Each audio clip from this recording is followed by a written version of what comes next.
Pues empezamos. Estamos en la sesión correspondiente al 11 de septiembre, fecha emblemática, ¿verdad? 11 de septiembre de 1973. ¿Alguno de ustedes ubica por qué ese 11 de septiembre de 1973?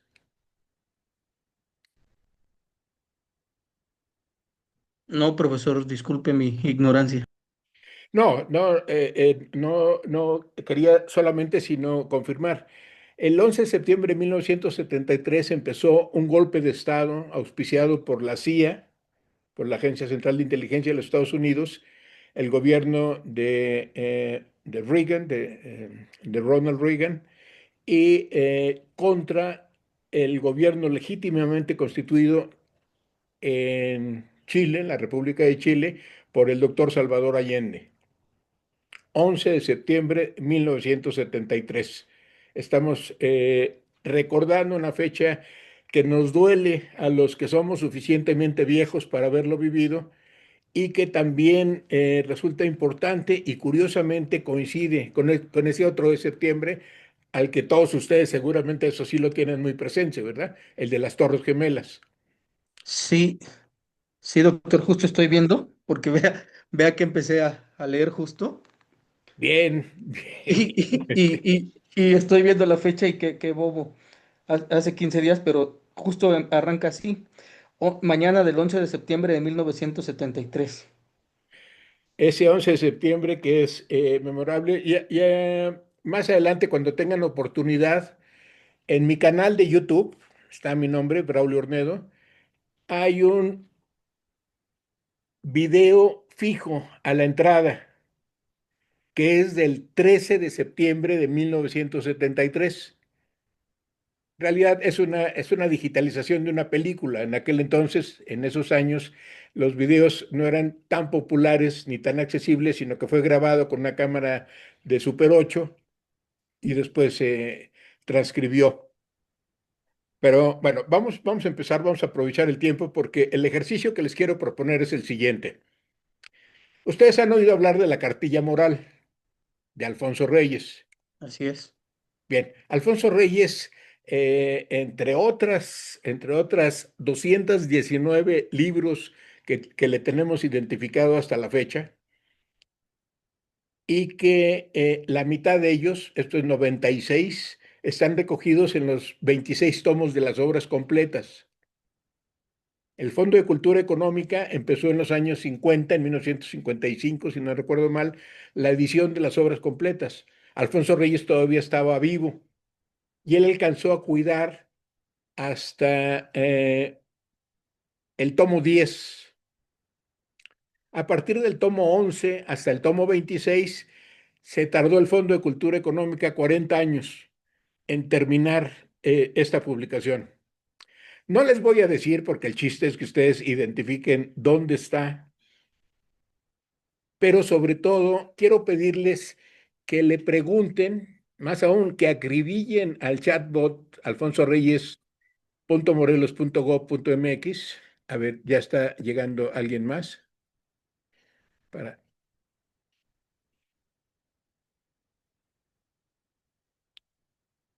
sí. Hola Fabricio, buenas tardes. Qué bueno Hola, que, buenas tardes. qué bueno que ya está aquí con nosotros. Les explicaba a los compañeros de qué se va a tratar la sesión de hoy.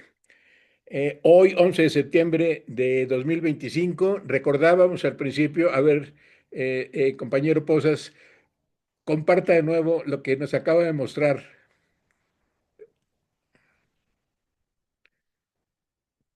Ese libro, Salvador Allende, que recuerda el gobierno de la Unidad Popular en Chile, que empezó en 1970, pero que el 11 de septiembre de 1973 inició un golpe de Estado contra el gobierno legítimo de la Unidad Popular.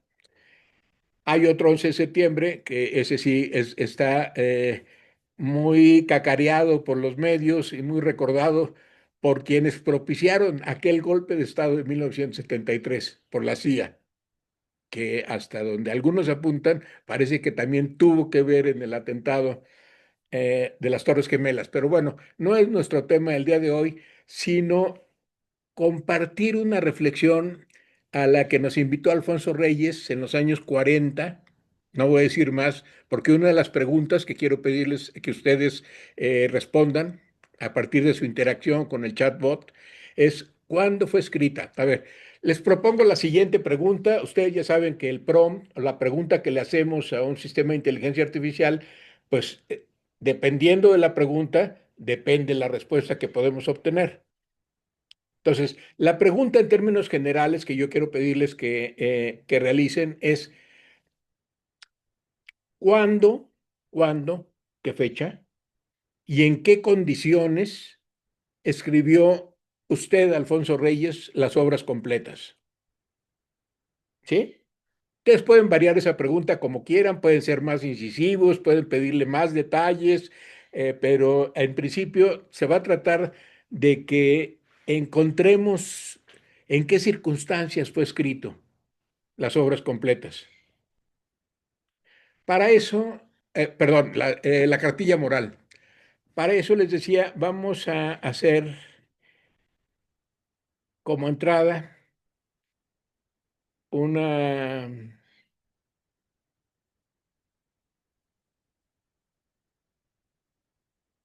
vamos a ver un video.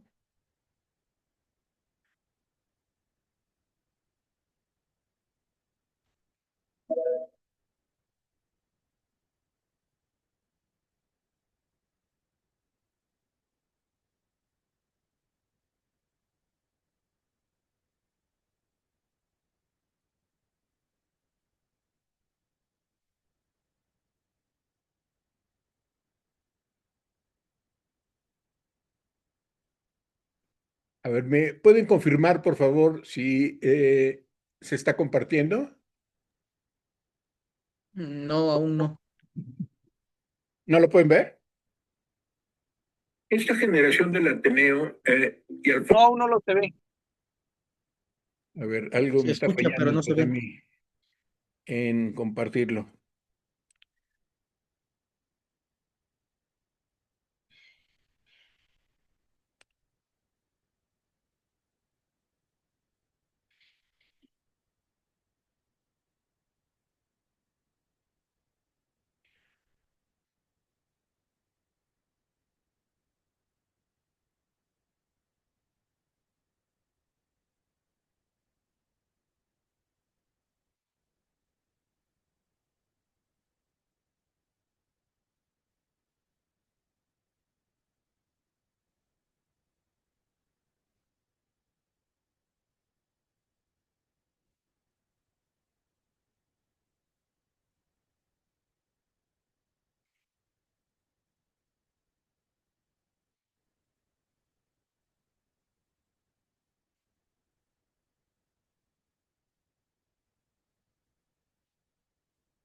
A ver, parece que ahora sí ahí va.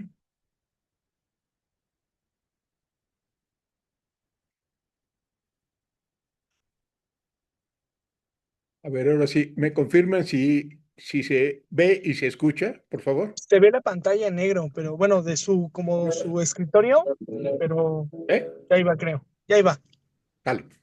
Esta Ya se logra generación ver. del Ateneo y Alfonso Reyes muy particularmente nos permiten encontrar referentes obligados que además han tenido su expresión en esta iniciativa que el presidente tuvo al principio de su gestión para proponer la cartilla moral, una nueva edición de distribución de la cartilla moral y proponer también una constitución moral, punto que hasta donde yo sé ha quedado como un pendiente en la agenda de aquella propuesta.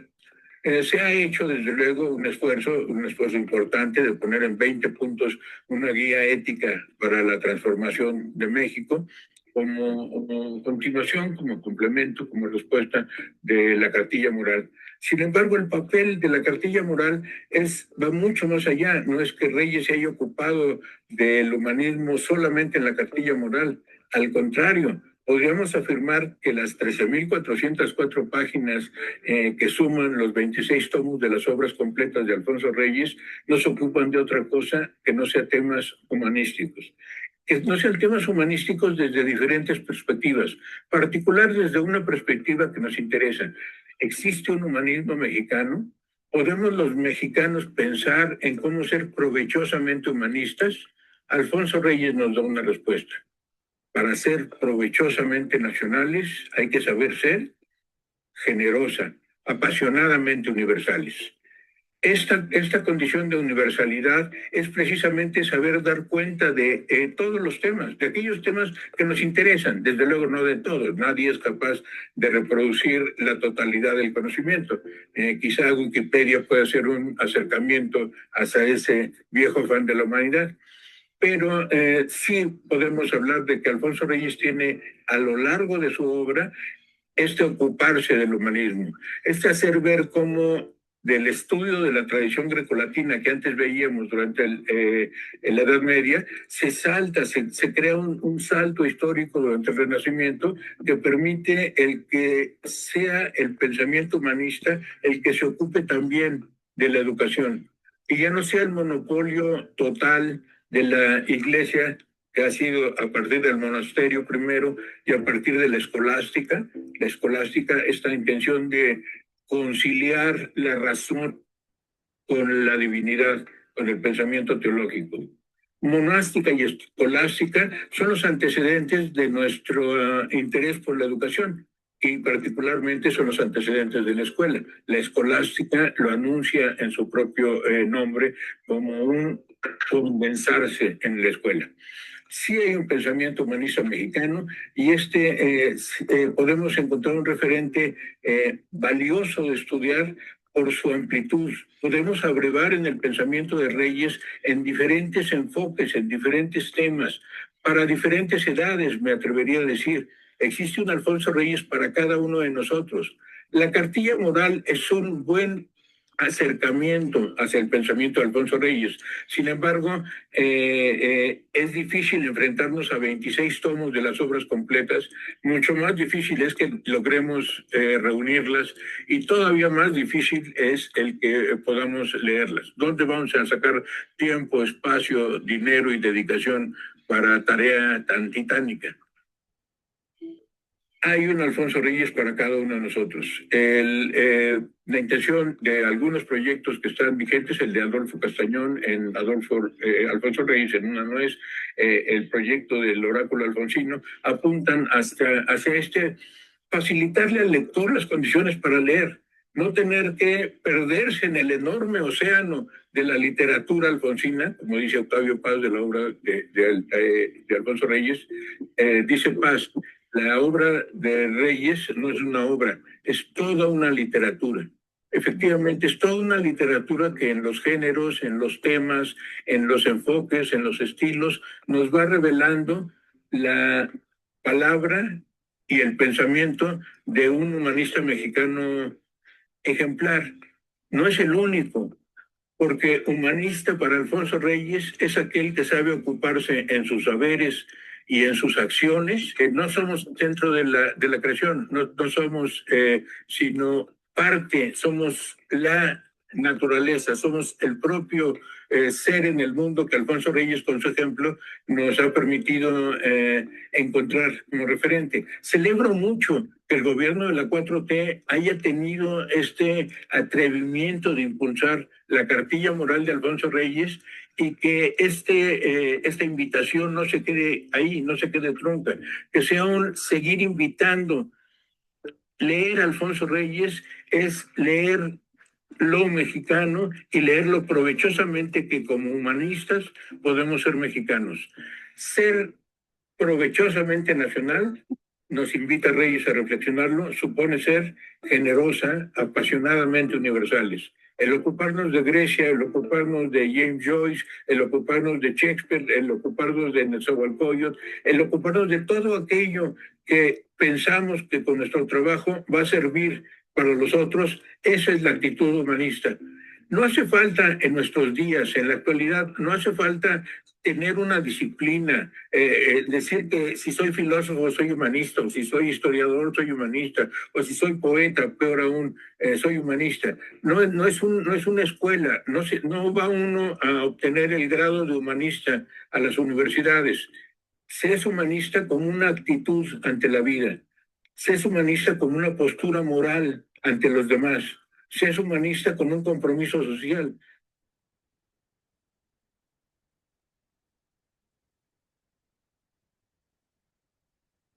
Bueno, dejemos hasta aquí entonces, perdonen esta primera parte, esta invitación a leer, y permítanme recuperar algunos asuntos.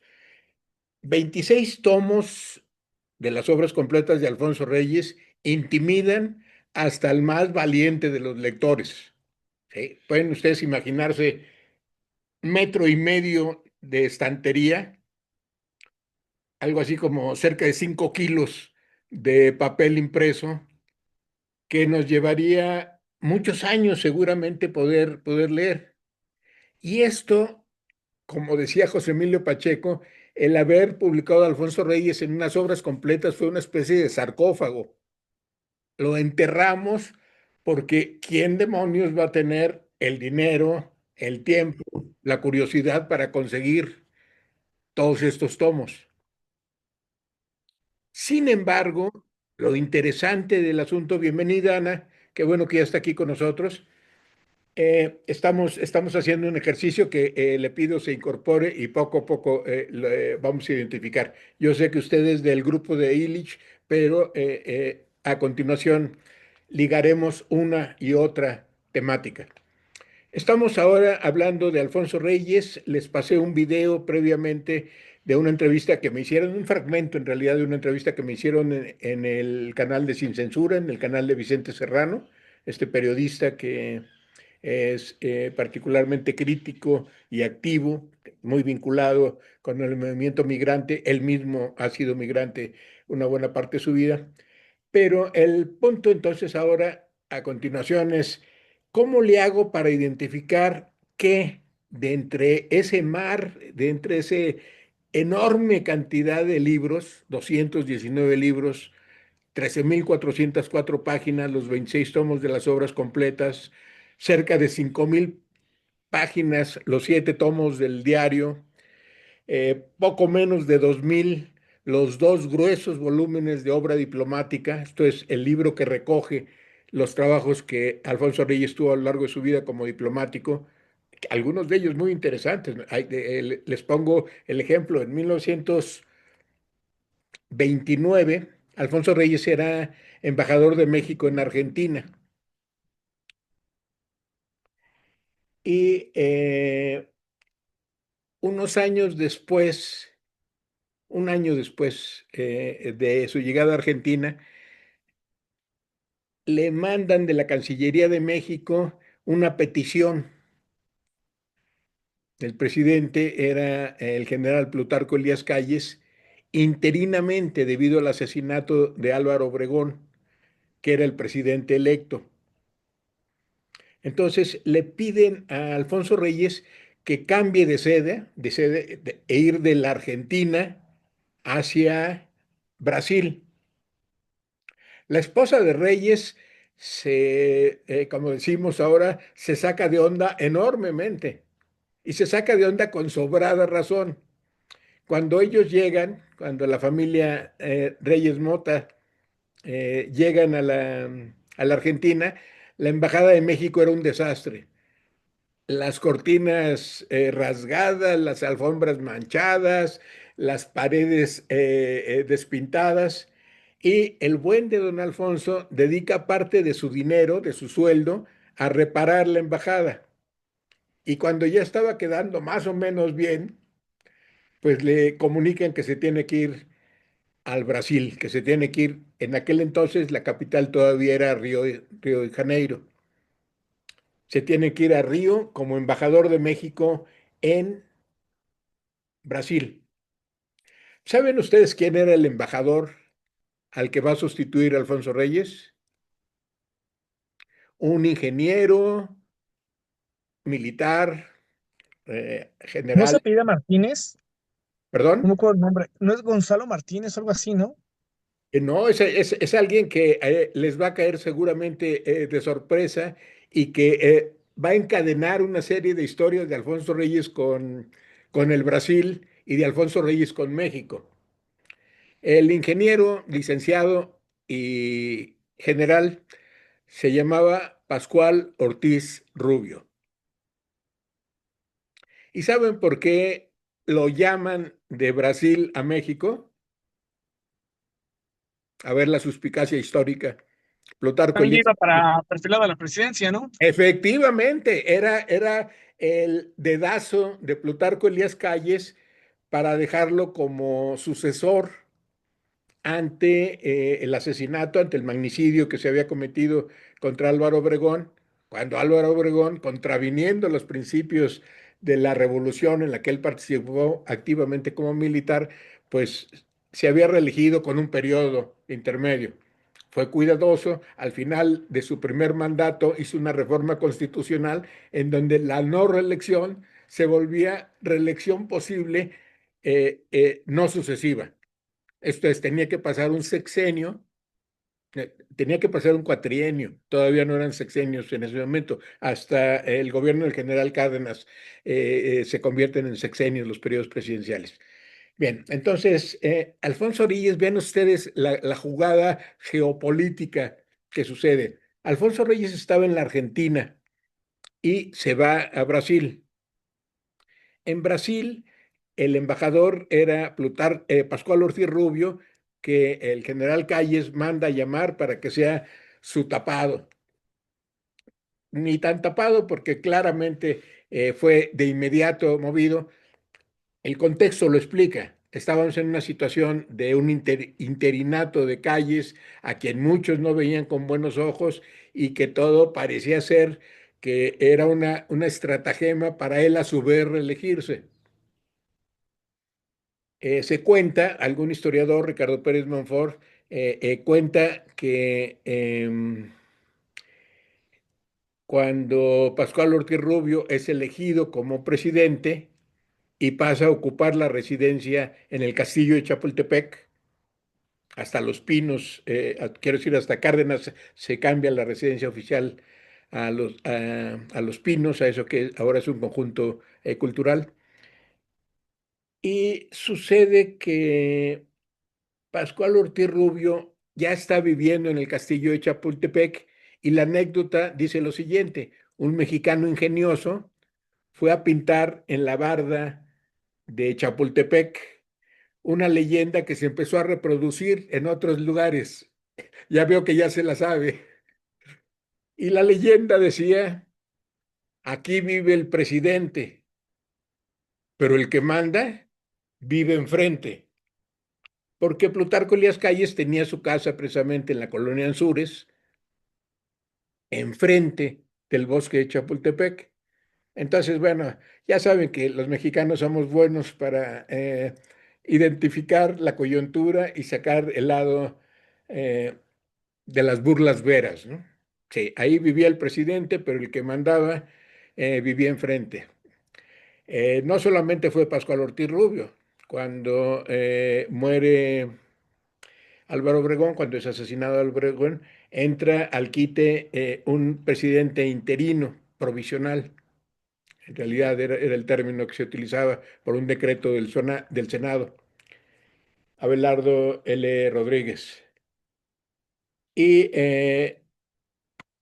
se convocan a elecciones por el mandato constitucional y en la elección es designado entonces Pascual Ortiz Rubio. En el primer año del gobierno de Pascual Ortiz Rubio, no, ni siquiera en el primer año, en el primer mes, sufre un atentado que casi le cuesta la vida. Fue algo así como lo que sucedió con Trump, ¿se acuerdan recientemente en Pensilvania? Que por un poquito y le toca la bala. En este caso, con Pascual Ortiz Rubio, iba saliendo de Palacio en el auto, en el auto presidencial, y alguien se acercó y le disparó, casi a quemarropa, pero pues no le dio. Don Pascual, pues quedó bastante sentido con el atentado, y más aún cuando vio que el gabinete no lo podía designar él, sino ya estaba designado. Un gabinete obviamente de callistas, sí, de partidarios del general Calles, que sin ser presidente el que manda vive enfrente. Entonces, hay una condición particularmente vulnerable de las instituciones emanadas de la revolución en ese momento, y Pascual Ortiz Rubio está entre la espada y la pared: ser el presidente constitucional de los Estados Unidos mexicanos, pero al mismo tiempo ser claramente un títere de las condiciones de, ¿recuerdan cómo se le llamaba al general Calles? El jefe máximo de la El jefe revolución. máximo, así es. Este jefe máximo de Y la por eso fue revolución. el maximato, ¿no? Todo ese periodo. Exactamente, sí, son el periodo de los 4 años de Plutarco Elías Calles, los constitucionales, los meses que está entre la designación por el Senado de Abelardo L. Rodríguez, el tiempo que queda para las elecciones y, bueno, ya la toma de posición de Pascual Ortiz Rubio. Pero también siguió mandando después. Don Pascual apenas aguantó un par de años como presidente títere, que evidentemente incomodaba a su condición de presidente constitucional, porque el general Calle seguía mandando. Y de nuevo le deja un sustituto, alguien de cuyo nombre preferiría no acordarme, porque se volvió famoso porque era muy próspero, era millonario, pero millonario, de esos generales que rápidamente supieron, y era del norte, controlaba gran parte de la frontera con los estados de California, de Arizona y de Nuevo México. Y su negocio eran los casinos y los prostíbulos. Así que había amasado una buena fortuna, y eso le valió que el general Calles, viendo esta condición, lo agarrara como socio y como cómplice para terminar el periodo constitucional que tenía el mandato de Pascual Ortiz Rubio. Bueno, ya tratamos de dilucidar un poco cuál es la condición de la política interna en nuestro país y regresamos al Brasil.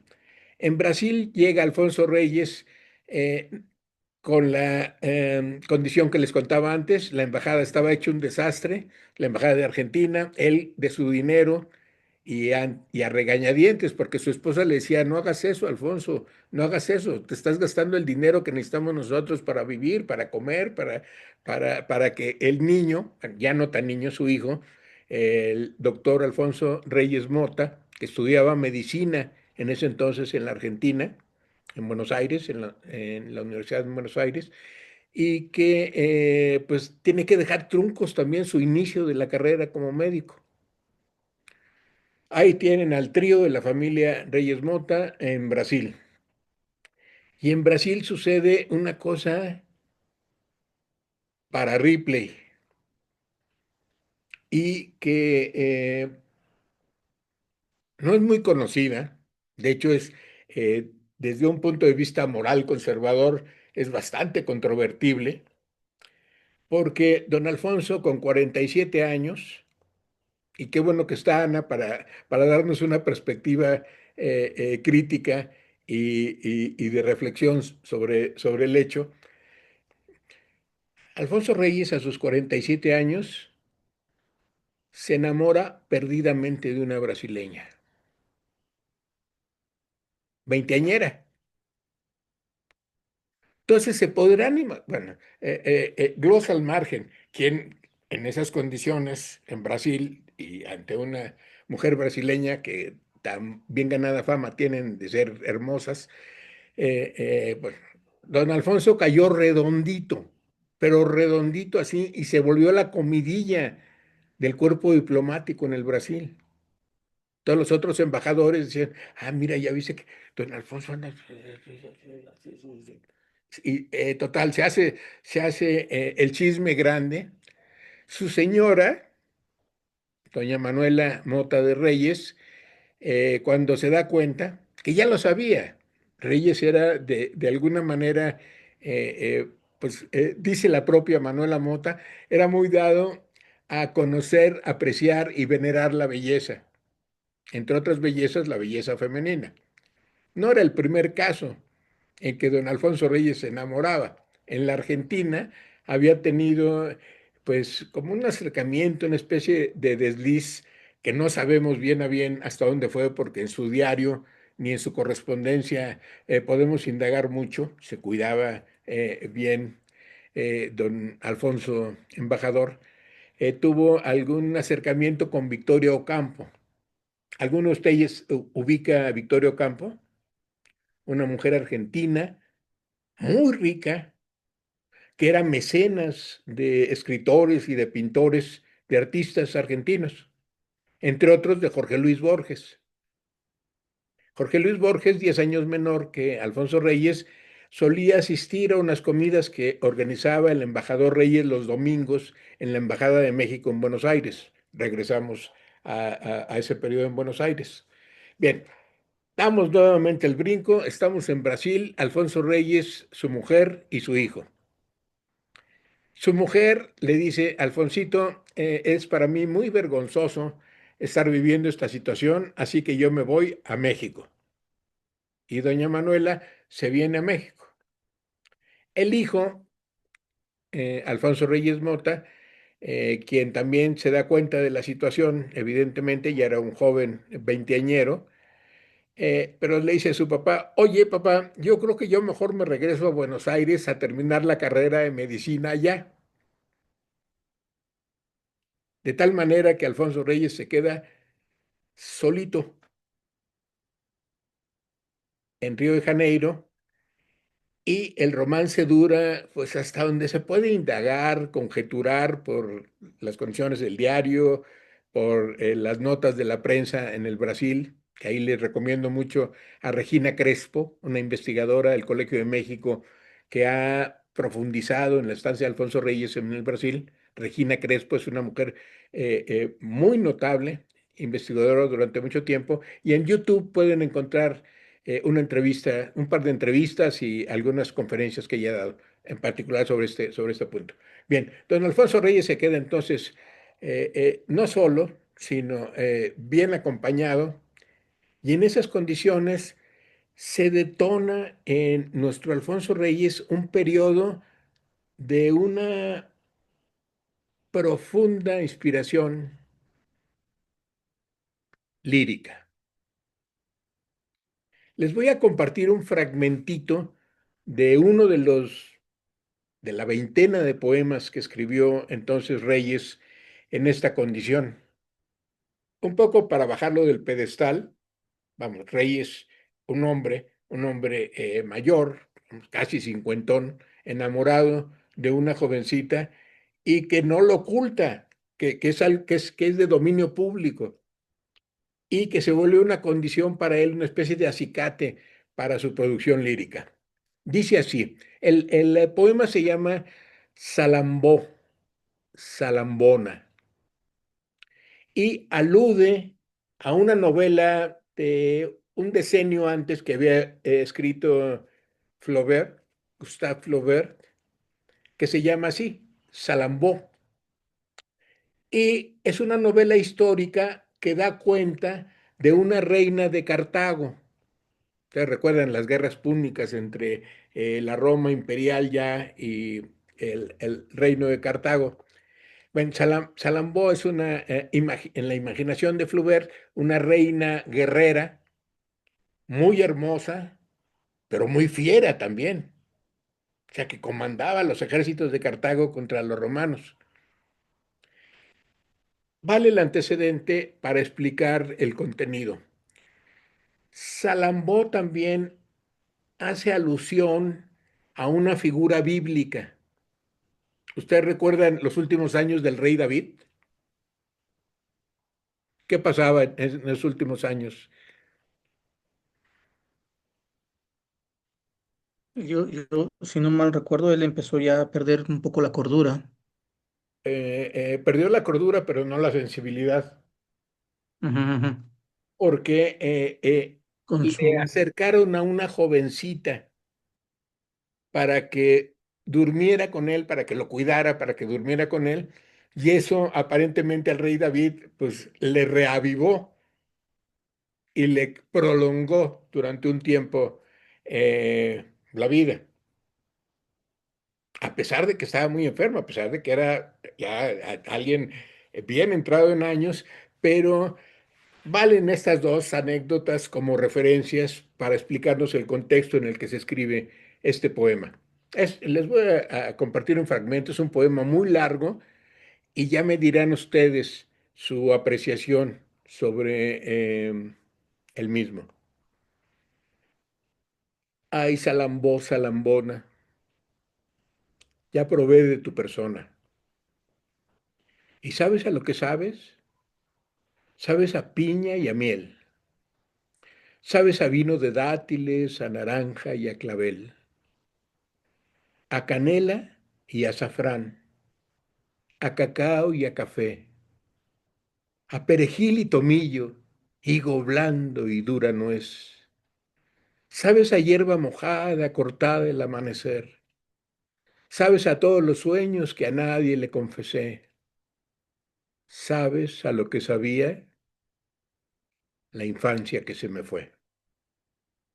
Ay, Salambó, Salambona, ya probé de tu persona. Alianza del mito ibérico y el mito cartaginés. Tienes el gusto del mar, tan antiguo como es. Sabes a fiesta marina, a trireme y a bajel. Sabes a la Odisea. Ay, sabes a Jerusalén. Sabes a toda la historia tan antigua como es. Sabes a todos los sueños que a nadie le confesé. Sabes a la astrología, cometa y eclipse, pues. Sabes a lo que sabía la infancia que se me fue. Ay, Salambó, Salambona, ya probé de tu persona. Esto como una invitación a que ustedes exploren el tomo 10 de las obras completas, que se titula Constancia Poética y que precisamente recoge la obra lírica, los poemas de Alfonso Reyes. Recuerden, tomo 10 y ya tuvieron una probadita del Alfonso Reyes enamorado, embajador de México en Brasil. Digo, pueden imaginarse lo que constituyó de motivo de chisme, no solo entre el cuerpo diplomático, en la sociedad brasileña, en su propia familia, en su esposa y en su hijo. Y no obstante, debemos agradecerle, en mi discutible, desde luego, opinión, este episodio de la vida de Reyes, uno de los más fecundos periodos de su producción poética. Reyes, o mejor, la obra de Reyes no es una obra, dice Octavio Paz, es una literatura. Reyes cultiva todos los géneros, el ensayo, el artículo, la crónica, la reseña, la traducción, el drama, el teatro, poemas, por supuesto, la traducción de otras lenguas. En este periodo de Brasil, como despertó el poeta Reyes, hizo unas traducciones extraordinarias de poesía indígena brasileña, que a los curiosos los invito a indagar. Ya saben, tenemos un chatbot en donde estamos reconstruyendo el espíritu de Alfonso Reyes, a preguntarle sobre estas intimidades. ¿Como ven? Bueno, ya ahorita pudieran tener un motivo de consulta en el chatbot para decirle, oiga, Alfonso Reyes, ¿cómo estuvo? Cuéntame las circunstancias en las que escribió usted La Salambona. A ver qué les dice. Bueno, volvamos a nuestro asunto. ¿Qué es lo que queremos hacer el día de hoy? A reserva de que vamos a tener también un poco más adelante un acercamiento al pensamiento de Iván Illich para que los compañeros del seminario puedan tener puntos de conexión con esto.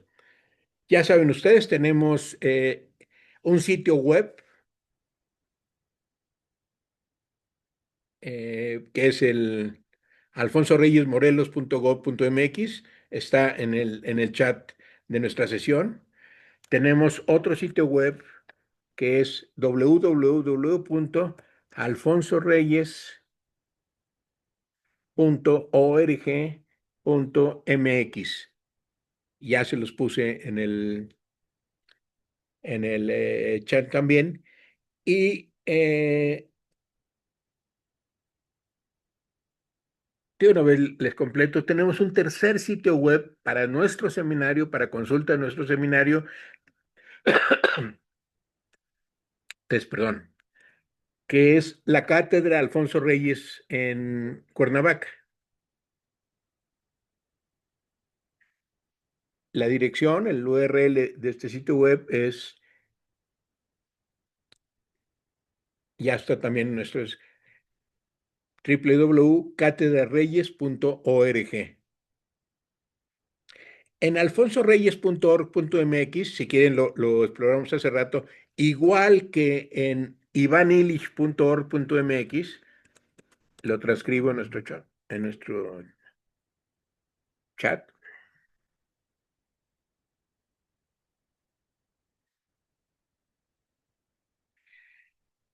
En los dos sitios, en Iván Illich y en Alfonso Reyes, tenemos una sección de los libros. Y en el caso de Iván Illich están los enlaces a los PDFs de casi todos los libros publicados por Illich en español. En nuestro caso, Alfonso Reyes, como ya comentamos al principio de la sesión, vamos a volver a publicar de nuevo todos los tomos de las obras completas de Alfonso Reyes. Ya estamos trabajando en la digitalización del diario, de los 7 tomos del diario, que es muy interesante, muy interesante poder complementar y ya verán hasta dónde van a salir los chismes en la vida personal, en la vida política, en la vida amorosa, en la vida cultural, en la vida educativa de Alfonso Reyes. Pero mientras tanto, nuestra tarea el día de hoy es la siguiente. Tienen que averiguar en qué circunstancias, cuándo escribió Alfonso Reyes la cartilla moral.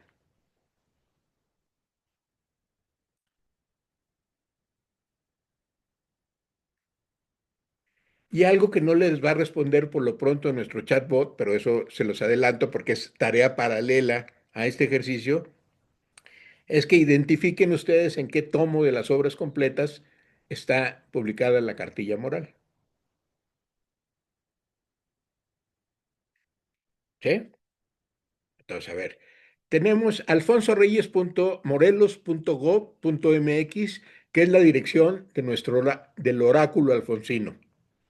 ¿Sí? Yo creo que algunos de ustedes ya lo han consultado, los que no lo han hecho, pues es un chatbot como ChatGPT o como Gemini o como Gork o como Perplexity o como cualquiera de los 15, 20 DeepSeek que están en boga en nuestros días, pero que a diferencia de otros grandes modelos de lenguaje, como son ChatGPT, por ejemplo, está centrado en las obras completas de Alfonso Reyes. Esto es, utilizamos los PDFs de los 26 tomos de las obras completas, entrenamos a un sistema de inteligencia artificial programado parcialmente por la Agencia de Transformación Digital del Gobierno del Estado de Morelos, y lo que tenemos ahora es un espacio en donde podemos conversar con el espíritu, déjenme decirle así, con el espíritu de Alfonso Reyes.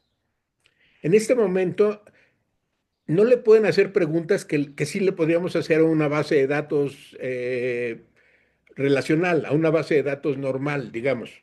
Ustedes saben, una base de datos es un conjunto de registros, un conjunto de líneas divididas en campos: nombre, dirección, teléfono, RFC, sueldo o adscripción, en fin. ¿Sí? Una línea de datos en donde están ordenadas en campos específicos ciertos datos. Entonces, si yo le digo, a ver, recupéreme todo lo de Fabricio, pues va, busca dónde está Fabricio y ya dice todos los campos que tiene asociados. No es eso el chatbot al que ustedes se van a enfrentar. Es un espacio de conversación con Alfonso Reyes que les permite recuperar los temas que están tratados en los 26 tomos de las obras completas. En dos sentidos, digamos, como lectores noveles que no saben nada de Reyes, que nunca han tenido noticia de Reyes y que empiezan a explorar a ver de qué va la obra de este viejo. O bien como lectores más avesados que ya saben, hay un libro de Reyes que se llama La afición de Grecia. Hay un libro de Reyes que se llama Filosofía y mitología griega. Hay un libro de Reyes que se llama Capítulos de literatura mexicana. Hay un libro de Reyes que se llama La cartilla moral, que es el que nos ocupa en el ejercicio de hoy.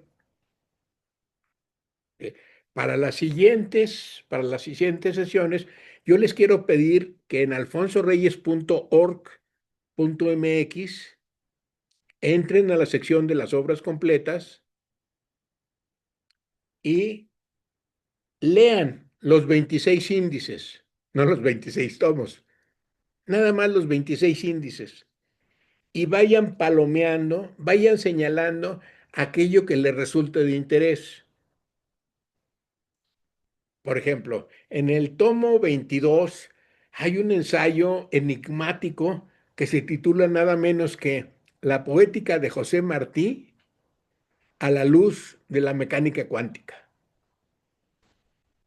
¿Cómo? A ver, la poética de Martí y la nueva física se llama, es el título, pero en realidad el contenido es, Alfonso Reyes nos está hablando de Martí, de su obra poética, y al mismo tiempo nos está enseñando sobre lo que es la mecánica cuántica, lo que es la nueva física. En ese entonces no era tan popular, sino el término que se utilizaba era la nueva física. Hay otro ensayo que habla sobre los garbanzos. Hay una docena de ensayos que hablan sobre las ardillas. Hay otros ensayos que hablan sobre el teatro en la Nueva España. En fin, es tan variada la temática de Alfonso Reyes que por eso les pido, los invito a que exploren los índices, el índice general, los índices generales, los 26 índices, les lleva unos cuantos minutos, 10, 15 minutos explorarlos, pero identifiquen aquellos temas que resulten de interés para ustedes, de manera que ese tema, digamos, capítulos de literatura mexicana, puedan interrogar al chatbot alfonsoreyes.morelos.gov.mx para que les permita indagar más sobre ese tema que resultó de interés para ustedes. Y como ustedes ya saben, consultaron el índice general, ya saben en qué tomo, en qué libro y en qué página está ese tema que fue de interés de ustedes, fácilmente pueden cruzar, ¿verdad? A ver, le interrogo, Alfonso Reyes, explíqueme cómo está eso de la poética de José Martí y la nueva física. Y lo que les conteste el chatbot, ustedes lo van a contrastar contra su propia lectura, que ya se ve. Está en el tomo 22, en la página 425. Son 2 o 3 páginas de lectura y van a cruzar entonces lo que responda el espíritu de Alfonso Reyes consultado en nuestra app de inteligencia artificial y lo que ustedes puedan leer como lectores inteligentes natural. Ven hacia dónde apunta el ejercicio. Una ecuación muy sencilla. Inteligencia natural más inteligencia artificial igual inteligencia expandida. Lo que los invito es a expandir el poder de su mente. No depender de la inteligencia artificial para que nos haga la tarea, sino por el contrario, utilizar la inteligencia artificial para acrecentar nuestra inteligencia natural. Y este es el camino que les recomiendo que tengan en sus relaciones con la IA de su preferencia. ¿Sí? No decirle, oye, por favor, hazme el favor de escribir un ensayo sobre la cartilla moral de Alfonso Reyes. ¿Sí? Le ordeno a ChatGPT. Es más, le ordeno con un prompt más detallado. Escriba un ensayo como si fuera Alfonso Reyes, desde la perspectiva de un historiador, un ensayista y un filósofo de la cultura, y ubíqueme cuál es el contenido de la cartilla moral. O como ustedes quieran hacer su pregunta. Mientras más amplia, mientras más extensa, mientras más preciso sea el prompt que ustedes le ponen al chat de inteligencia artificial, la respuesta será mejor.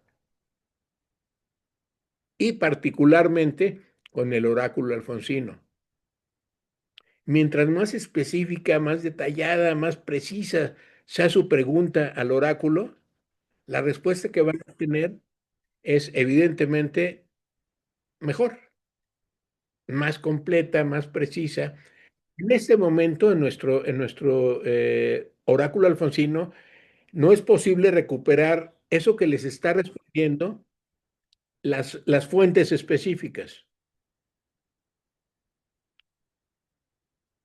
Pero ustedes ya saben en dónde está, porque ya consultaron los índices de los 26 tomos y saben que el tema de su interés está en el tomo primero, o en el tomo 5, o en el tomo 15, o en el tomo 22. Y lo que les invito entonces es a ir trazando sus propias rutas de lectura particular, personales, ante la vastedad del océano alfonsino. Que difícilmente podíamos dedicarle todo el semestre a un solo tomo, mucho menos podríamos pensar hacerlo a los 26 tomos. Entonces lo que vamos a hacer es la ruta personal de su lectura, de la lectura del Alfonso Reyes que es para ustedes. Sí, habrá a quien le resulte muy interesante el papel de Diomedes como amigo de Odiseo y como rival de Aquiles en la Ilíada, pero habrá quien le resulte eso totalmente inútil. Por eso precisamente es lo que quiero invitarles a trazar una carta de navegación para leer las obras completas. Evidentemente no para leer las obras, los 26 tomos, las 13,000 páginas, sino para identificar al Alfonso Reyes a su medida. Al Alfonso Reyes que cumple con sus expectativas como historiadores, como filósofos, como politólogos, como estudiosos de la literatura, como abogados, como antropólogos, como cualquiera de las diferentes áreas de educación en el Colegio de Morelos, y que en este seminario en particular, como en el de Iván Illich también, vamos a tratar de encontrar quién es el Alfonso Reyes propio de Fabricio Bárcena y de Ana Belén y de Antonio y de cada uno de ustedes. ¿Estamos? Preguntas, dudas, porque de lo que se trataría ahora es que fuéramos al chatbot, entonces que se conectaran ustedes al chatbot y que, de ser posible, antes de que termine nuestra sesión, me pudieran presentar un reporte sobre lo que les está contestando el Espíritu de Reyes. Recuerden, la pregunta base es ¿cuándo? Tenemos que saber la fecha, esto es muy importante. Ustedes pueden ser muy respetuosos, decirle, oiga, don Alfonso, ¿cuándo y en qué condiciones escribió la cartilla moral? Pueden simplemente decirle, dígame cuándo escribió la cartilla moral y dónde estaba usted. ¿Y quiénes tuvieron que ver con el que usted se decidiera por escribir la cartilla moral? ¿Cuándo se publicó? ¿Sí? Entonces, este ejercicio no les debe llevar más de 10 minutos, 15 minutos, 20 minutos si quieren. Ahora sí que si se emocionan con la conversación con Alfonso Reyes, bueno, ya será inacabable. Y de eso se trata, precisamente, que ustedes pueden hacer la conexión inteligencia natural, su inteligencia natural al explorar los índices de las obras completas, identificar y seleccionar aquellos temas que son de su interés. En nuestro caso ahora, para este ejercicio, bueno, la cartilla moral. Y ustedes me tienen que decir en qué tomo está publicada la cartilla moral. Eso no se los va a contestar el chatbot, porque en la etapa en la que estamos, las fuentes no pueden ser recuperadas directamente. Lo que sí recuperamos en el chatbot del oráculo alfonsino es el espíritu de Alfonso Reyes. Sé que esto es una tentación a la metafísica, lo podemos discutir más adelante, pero justamente eso es lo que está resultando muy asombroso para todos nosotros, para los que participamos en el proyecto para desarrollarlo y que ahora vemos que desarrolló más allá, que el resultado va más allá de nuestra expectativa. Sí, en principio quiero decirle, bueno, a ver, Reyes, ¿dónde escribe usted sobre las ardillas? Que es otra pregunta que le pueden hacer. No les voy a decir tomo 2, página 413. No les voy a decir tomo 4, página 125. No, no les voy a decir los 11 tomos donde se refiere a las ardillas. Eso ustedes fácilmente lo pueden identificar con su inteligencia natural. Lo que tenemos ahora en nuestra aplicación de inteligencia artificial es la posibilidad de conversar con el espíritu de Reyes. ¿Qué quiero decir con el espíritu de Reyes? Con un modelo de lenguaje corto, son aproximadamente 10 millones de palabras los que constituyen las 13.404 páginas, 10 millones de palabras que están ordenadas y que están entrenando a un sistema de inteligencia artificial, voy a ser más específico, a una red neuronal relacional que va analizando esos 10 millones de parámetros que tenemos para poder decir lo siguiente. Bueno, tenemos el artículo la. ¿Sí?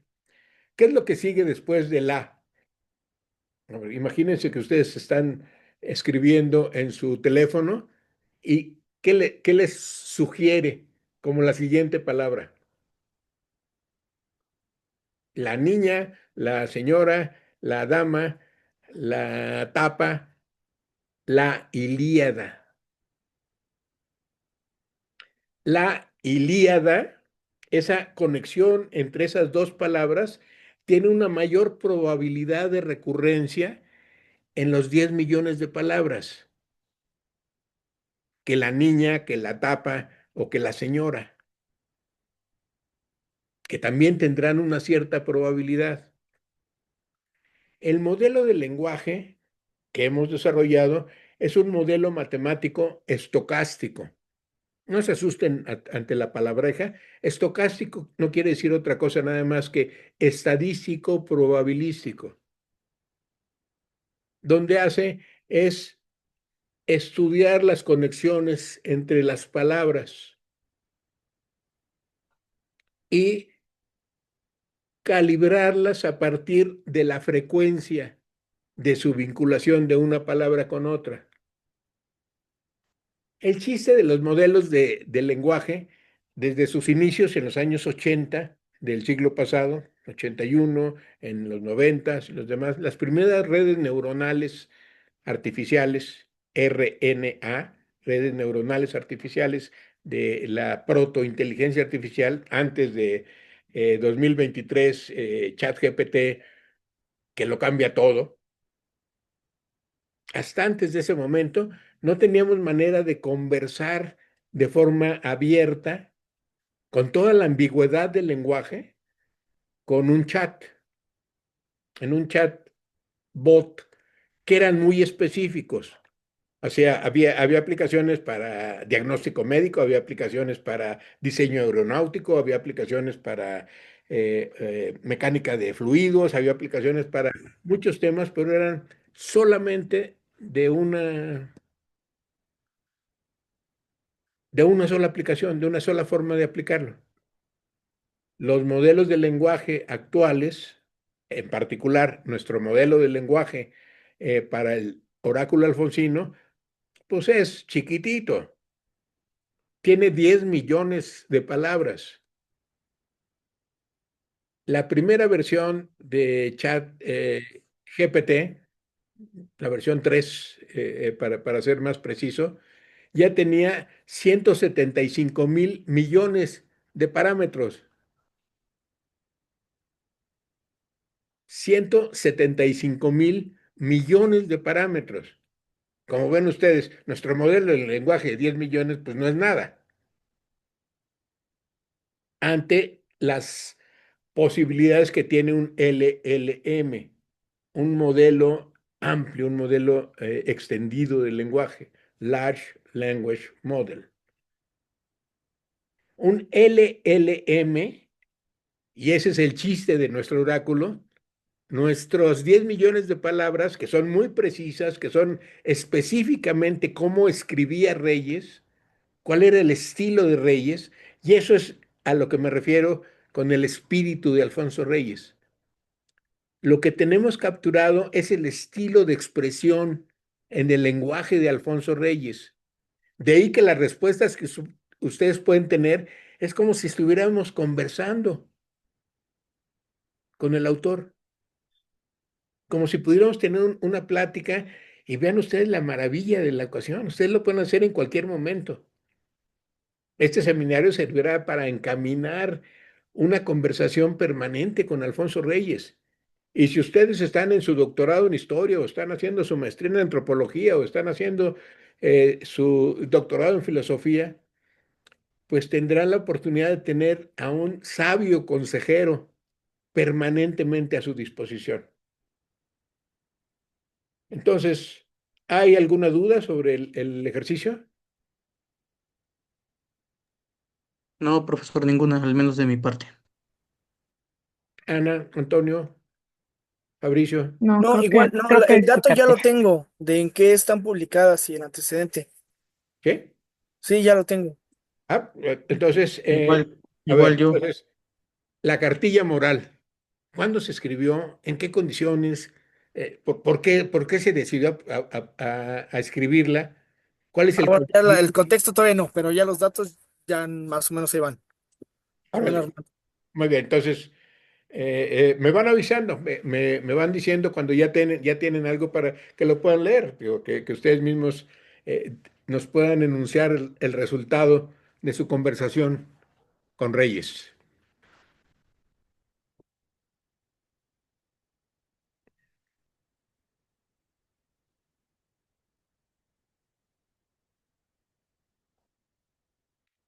Les- Aquí voy a estar, o que para optimizar la señal, voy a desactivar el video, pero aquí estoy atento a sus respuestas.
Pues creo que ya tengo la respuesta de manera general de, A ver, Fabricio, a ver, sorpréndenos. mire, de lo que encontré, como que agarrando pedazos de todo, efectivamente en el chatbot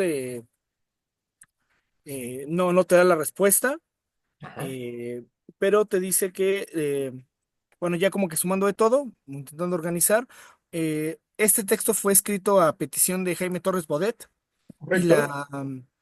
la génesis es de 1944. Sin embargo, a pesar de que Torres Bodet se lo solicita, no va a ser publicado.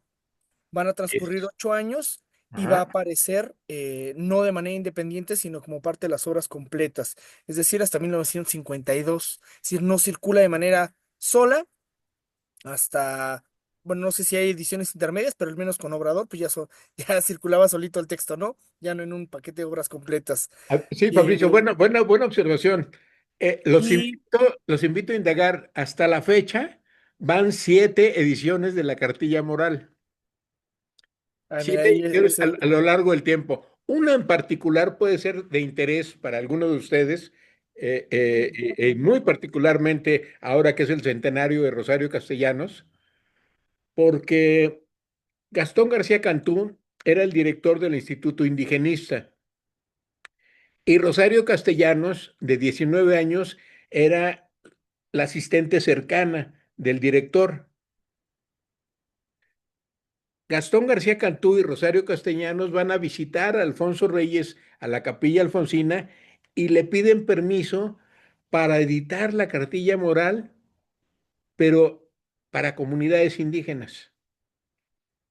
Alfonso Reyes, desde luego, acepta emocionado eso. Y lo que nos estaba compartiendo ahora Fabricio es una edición que hace el propio Reyes de la cartilla moral cuando le hacen el desaire de, siendo Jaime Torres Bodet secretario de Educación, pues no publicarla, ¿no? Le piden la cartilla y finalmente no la publican, que sería bueno averiguar por qué, ¿verdad?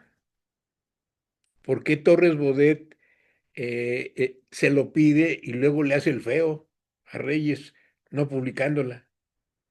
¿Qué es lo que hubo ahí de intermedio para que sucediera esa situación? Debo decir que Torres Bodet era devoto, admirador, discípulo de Reyes, 15, 16 años menor de edad, y don Alfonso Reyes, pues ya era don Alfonso Reyes, era la figura más importante. Era, como dijo alguna vez don José Luis Martínez, el cacique mayor de las letras mexicanas en la primera mitad del siglo XX.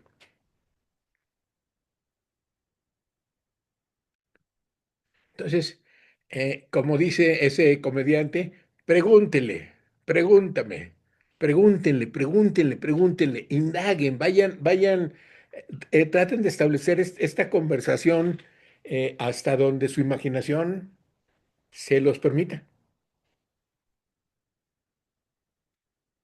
A ver, perdón, lo interrumpí, Fabricio, si quiere eh, Sí, continuar, bueno, por y ya favor. nada más hay dos datos que acabo de enviar ahí. Uno es, aparece en el tomo 20, las obras completas, ¿Correcto? y que, bueno, ahí supongo que los compañeros también ya vienen con todo el dato. Y el otro es que Bodet no lo publica porque hay elementos, no, yo no le he leído la cartilla moral, pero dice que hay elementos que se acercan a un pensamiento católico, bueno, dice religioso, probablemente católico, y contrastaba con la postura que tenía el Estado ante esa distancia. Buena observación, Fabricio. Sin embargo, hay que recordar que nuestro Alfonsito, cuando tenía 6 años y su mamá lo quería iniciar para prepararlo a la primera comunión, le presentó a un tío, a un primo de la mamá de don Alfonso, que lo quería, pues, catequizar, que lo quería preparar para su primera comunión. Y el niño, Alfonso Reyes, se planta muy decidido y le dice, no, mamá, yo soy libre pensador como mi padre. Reyes mantuvo una distancia con prácticamente todas las religiones, Lo que no quiere decir que no le interesara el estudio de las religiones. Tiene un libro maravilloso que se llama La religión griega, dedicado nada más exclusivamente a ese punto. Tiene algunos ensayos en diferentes momentos alrededor de la Reforma, Lutero, Calvino, y de cómo eso conecta con el modelo de la educación de la escuela prusiana. Ahí Ana podría tomar nota particularmente de este modelo que se deriva de la Reforma, de las 95 tesis de Lutero que dan pie al movimiento protestante, y la necesidad que se ve por el Kaiser Guillermo de Prusia para que esa posibilidad de que todos pudieran leer en alemán y de manera libre la Biblia se convirtiera en una obligación, la escuela obligatoria. Justamente la escuela obligatoria que heredamos en el siglo XVIII, XIX y hasta la fecha. Bueno, no quiero ser sarcástico, pero en el programa de este semestre del Colegio de Morelos aparecen materias obligatorias. Válgame, San Calvino y San Martín Lutero. Algo está pasando, que no es más que un señalamiento para la reflexión precisamente de algo que está pasando en el Colegio de Morelos, que no pasó el semestre pasado, y que no pasaba el antepasado, y que no pasó en su fundación, porque veníamos de ser herederos del CIDEM, del Centro de Investigación y Docencia en Humanidades del Estado de Morelos, que se basaba en un proyecto de tramas educacionales personales y abiertas. Yo hice mi maestría, hice mi doctorado en el CIDEM, en el año 1997 empecé mis estudios y me encontré por primera vez en mi vida con la particularidad de que no había un programa predefinido. Bueno, la verdad, yo como soy metiche, pues no sabía si quería estudiar literatura o si quería estudiar filosofía o si quería estudiar historia. En realidad yo quería estudiar todo y hasta la fecha sigo con esa misma necedad. O sea, yo no veo, eh, eh, eh, bueno, más aún, no hay manera de hacer filosofía sin historia, como tampoco hay manera de hacer historia sin filosofía. ¿Y para qué les digo de la política? No podemos concebir la política sin filosofía y sin historia. Y mucho menos podemos hablar de derecho sin política, filosofía e historia. Y ya para rematar el punto, pues no hay ni historia, ni filosofía, ni política, ni derecho sin buena literatura. Así que esas fronteras son más bien inhabilitantes del pensamiento. Y aquí, bueno, conectamos con el pensamiento de Iván Illich. Iván Illich, uno de sus planteamientos, y algo recordarán que se mencionó, es que podemos identificar en la historia reciente, en los 2000 años de la historia de la era común, de la llamada era cristiana también, eh, un primer paso, un primer momento que es la educación monástica,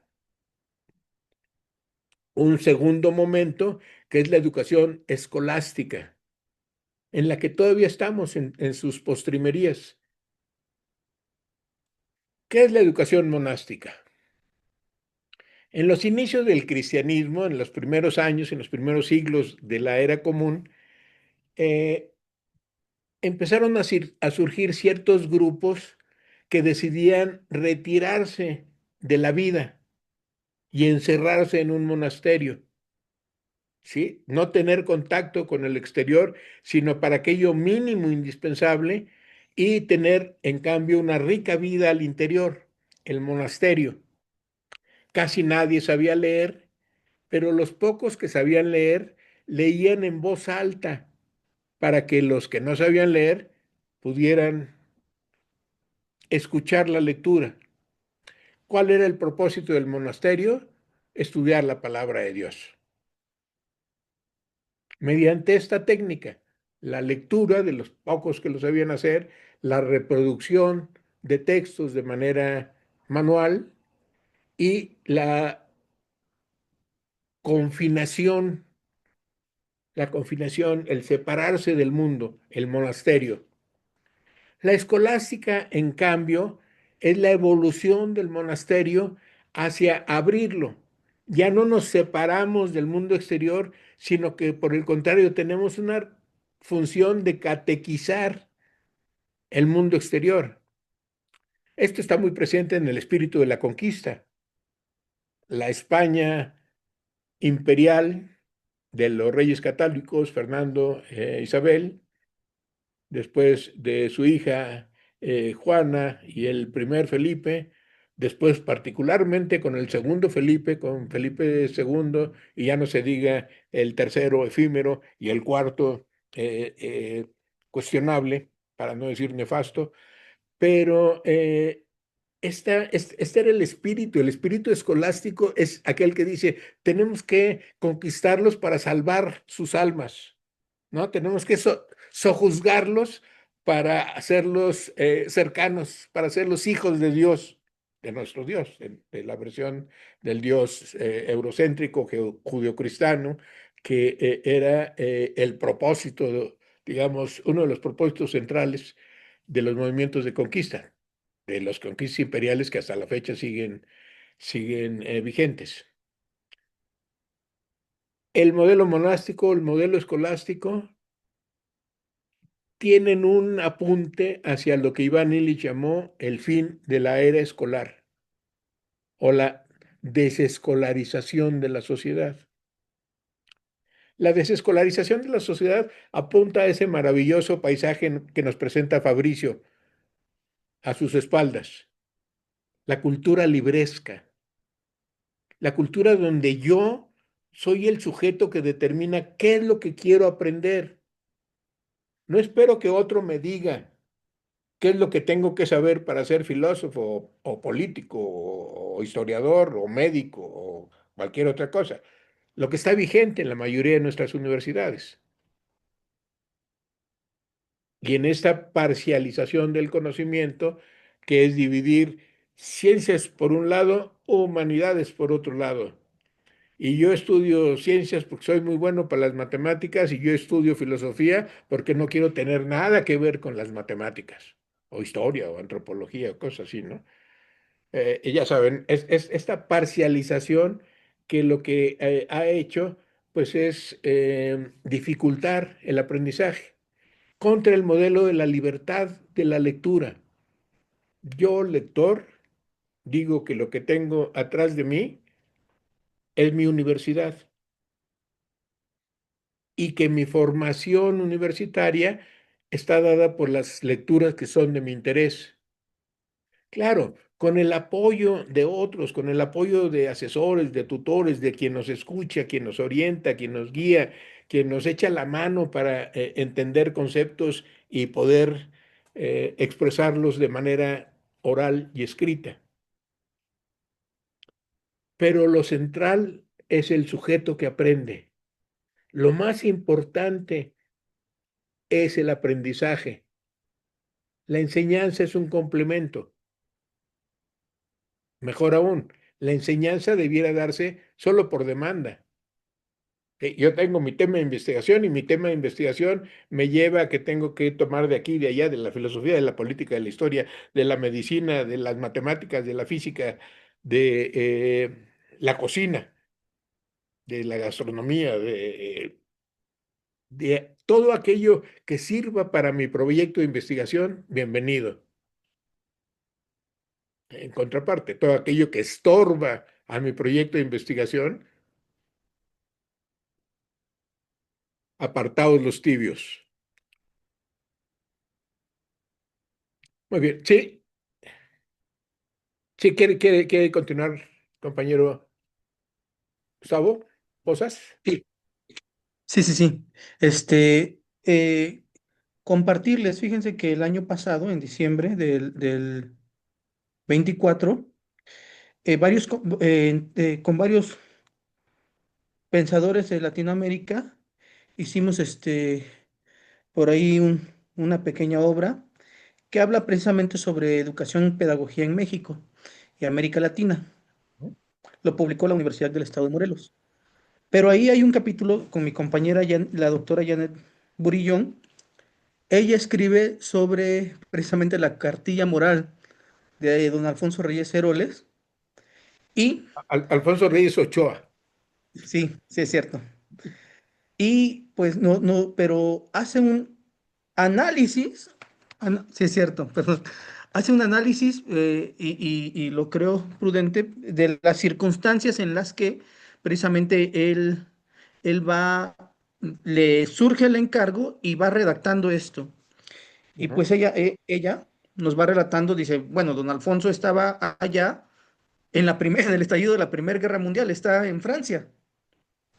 Y sale precisamente frente a los riesgos, va hacia España y ahí se encuentra pues con Ortega y Gasset y otros pensadores. Don Azorín, Juan Ramón Ah, Jiménez, así es, los Machado. Digo, esa es la formación de Alfonso Reyes, Gustavo. Está dando un punto exactamente. clave. Esa fue la universidad real de Alfonso Reyes. Y después, él ya está ahora ya como funcionario y sigue, dice él, en la experiencia, en las vivencias en Sudamérica y hacia el 39 regresa. Pero ahora le encargan la fundación del Colegio de México. La Casa de Después, España en México, primero en 38 y en 40 el Colegio de México. así es. En el Y dice, último año de Lázaro Cárdenas, que no es detalle menor. exactamente. Pero él enlaza, don Reyes logra enlazar a quienes están en el Fondo de Cultura Económica y a quienes están en el Colegio de México y los hermana para poder detonar con mayor fuerza este elemento cultural. Y por eso es que él ya tiene, bueno, de por sí ya tiene relevancia, pero hacia 1943, de pronto se empiezan a conocer las estadísticas reales de lo que había aquí en México y las estadísticas nos arrojaban que poquito más de la mitad de la población mexicana no sabía ni leer ni escribir. Correcto, Y como correcto. no sabía, Buen punto, buen punto.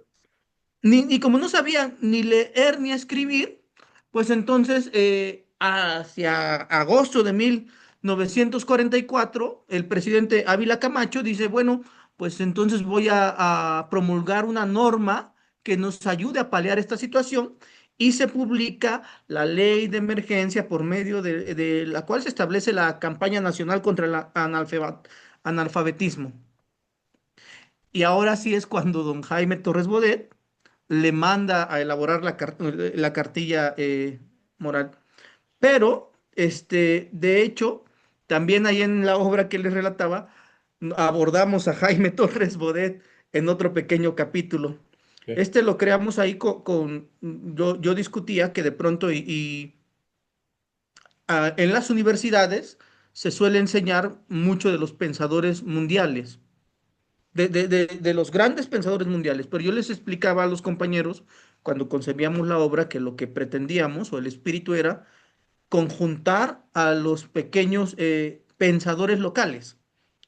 Claro, don Reyes Heroles ya es todo una eminencia, pero es muy nacional, Reyes muy... Ochoa, perdón, perdón, Gustavo.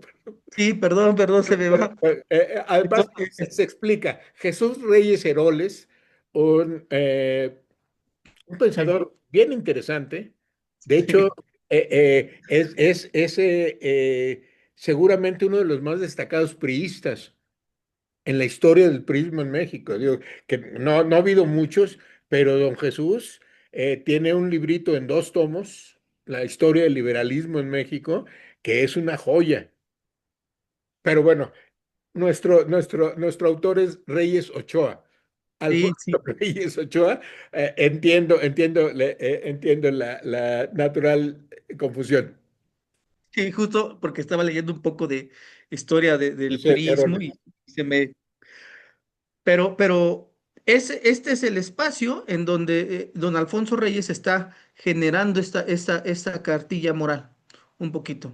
Y bueno, aquí les dejaba el link del libro de la universidad, es descargable y sin problema alguno. Perfecto, perfecto, muy bien. Aprovecho también para recomendarle y para recomendar al resto de los compañeros, hay una edición de la Cartilla Moral, la más reciente que yo conozco, hecha por el doctor Javier García Diego, quien fuera presidente del Colegio de México de 2005 a 2015 y que actualmente es el director de la Capilla Alfonsina, además de ser presidente de la Academia Nacional de Historia. El doctor García Diego hizo una edición de La Cartilla Moral con un prólogo que complementa seguramente, que hace parte de esta publicación que hicieron ustedes el año pasado, pero lo pueden comprar. Además es muy barato. Es una edición muy buena. El prólogo es más grande que la Cartilla Moral. Vamos, el prólogo son tres cuartas partes, digamos, del volumen del libro, y viene, desde luego, una de las versiones de la cartilla moral. Entonces, Fabricio, hay una invitación para poder reflexionar cuáles fueron las razones profundas. Yo diría que no fue el asunto de una moral cristiana. Eso es más reciente. De hecho, en la edición que se hizo en 1997, bajo el gobierno de Cedillo, se tiraron 700,000 ejemplares. ¿Y saben lo que hizo la maestra? La vetó. Yo tengo un ejemplar de esa edición, la hizo don José Luis Martínez, que fuera director de la Academia Mexicana de la Lengua, pero es muy triste porque en más de una ocasión ha sucedido este malentendido, digamos, por decirlo respetuosamente. La maestra Elbaster acusó que la cartilla moral era moralina, que era religiosa, que tenía que ver con el catolicismo, vamos, una serie de argumentos que en más de una ocasión se han utilizado contra la cartilla moral por esta confusión frecuente del término moral. Muchos solemos asociar moral con religión, ¿sí? Como que si la moral fuera el resultado de una religión, pero no es así. Moral se refiere a la manera de actuar, moris, la manera en que los pueblos actúan, ¿sí? Entonces, todos tenemos una moral explícita o implícitamente. Y esa moral no es más que nuestros valores en la acción cotidiana. Cómo me comporto con mi vecino, cómo me comporto con mi hijo, cómo me comporto con mi papá, cómo me comporto con los del municipio, cómo me comporto con los de mi país, cómo me comporto con los animales, cómo me comporto con los árboles, cómo me comporto con el agua, ¿sí? La moral es el comportamiento de las personas en la sociedad. La ética, en cambio, es una reflexión filosófica sobre la moral. Yo les pediría que tuviéramos esto presente en nuestra reflexión, en nuestro pensar, la cartilla moral, porque les quiero pedir a partir de esta sesión que preparen ustedes un ensayo. Me congratulo mucho de ver que tengo compañeros en este seminario de valía, buenos lectores, buenos estudiantes que saben de lo que estamos hablando. Entonces les quiero proponer que sesión por sesión me hagan ustedes no un reporte, sino su reseña de lo tratado con vistas a que al final de nuestro seminario tengamos nuestro librito. Un librito que editemos para nosotros mismos, pero que podamos presentar como un producto colectivo ante nuestra comunidad, el Colegio de Morelos, y ante todo aquel interesado en leer y en reflexionar sobre esto. Entonces, hay varios puntos ahora pendientes. A ver, ¿Por qué la cartilla moral es rechazada por Jaime Torres Bodet, siendo Jaime Torres Bodet un discípulo confeso de Reyes, alguien que lo admiraba profundamente? Hay un factor político muy importante. ¿Eh? El general Manuel Ávila Camacho, también conocido como el general Caballero, se declaró creyente al principio de su administración. El presidente sí era creyente, a diferencia de Torres Bodet y de Alfonso Reyes. Mi hipótesis es que fue vetada, insisto, mi hipótesis a comprobarse es que la cartilla moral en su primera edición, bajo la solicitud de Torres Bodet, fue vetada más bien porque el presidente vio que no se hablaba de la moral según su propia versión de la moral católica. Ávila Camacho era católico confeso, lo cual fue un escándalo en su momento. O sea, usted sabe, ¿no? O sea, ¿cuál es el mandato constitucional? Laico, un Estado laico. ¿Sí? Nuestra historia es rica en dependencias y en sojuzgamientos y en luchas y en sangre y tormentas en la relación con la religión. Ya don Benito, en las leyes de reforma, hizo un primer intento para poner una marca de diferencia. Entonces, a ver, los invito a reflexionar, a investigar, a sacarle jugo a este reto. ¿Por qué se veta por primera vez la cartilla moral? Les apunté ahora una hipótesis, que el presidente dice, ay, es que esa cartilla moral no habla de la moral en la que yo creo. Hipótesis, necesitamos probar, pero es más bien la invitación a su propia reflexión. ¿Recuerdan? Nuestra fórmula es inteligencia, nuestra ecuación. ¿Sí? Definamos nuestra ecuación. Inteligencia natural, su inteligencia más inteligencia artificial igual a inteligencia expandida. A ir más allá de lo que podemos hacer con nuestra inteligencia natural, utilizando esta maravilla que tenemos en la actualidad de poder conversar con máquinas que aprenden. Y esas máquinas que aprenden, nosotros somos seres que aprenden. La combinación puede ser la esclavitud, ¿sí? Depender de lo que haga la inteligencia artificial y ya no hacerlo yo, que está pasando abrumadoramente, particularmente con nuestros jóvenes más jóvenes. Ya no se diga con los niños.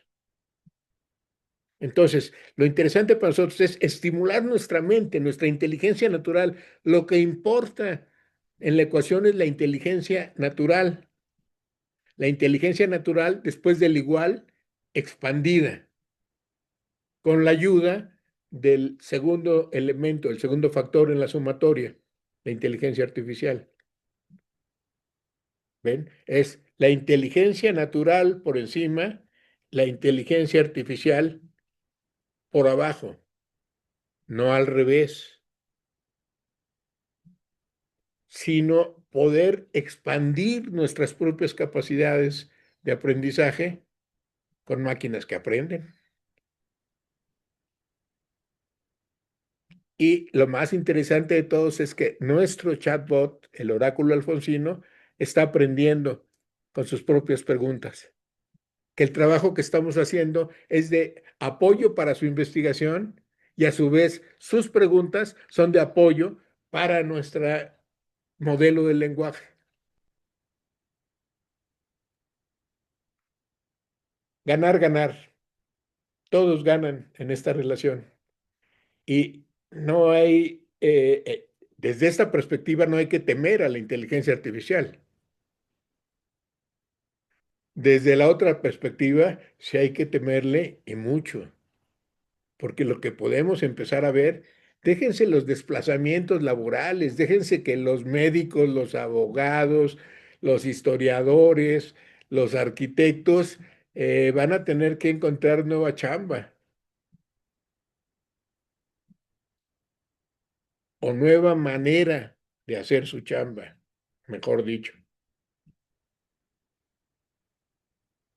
Esta es la oportunidad y es, pues bueno, una situación inédita en mis 52 años de trabajar en aprender junto con otros. O déjenme ponerlo en términos de Borges. Borges tiene un poema que para mí es muy significativo, que dice lo siguiente: Gracias, Señor, por dejarme enseñar lo que no sé a aquellos que lo sabrán mejor que yo.